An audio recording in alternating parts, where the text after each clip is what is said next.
На јавното обвинителство му фалат 1/3 од потребните обвинители, а во обвинителската администрација е пополнето секое трето работно место.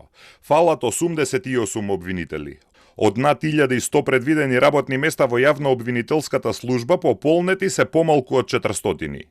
Обвинителствата во Тетово, Гостивар, Ресен и Кичево кубурат со простор, а владата му дава на обвинителството двојно помалку пари од законски предвиденото. Советот на јавни обвинители го разгледа и го усвои извештајот за работата на јавното обвинителство за 2022-та.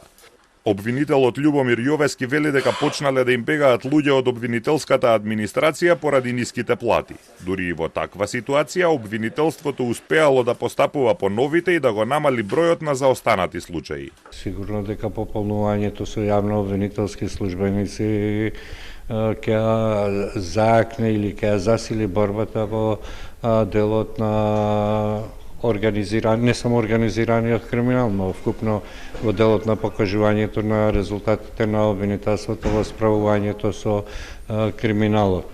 Во Свети Николе Делчево и во Крива Паланка нема ниеден обвинител. Обвинителствата во Прилеп и во Гевгелија работат со 1/4 од предвидените обвинители, а во Тетово со 1/3. Кичево има само двајца од предвидените 5 обвинители, а обвинителствата во Охрид и Кочани работат со половина од предвидените обвинители.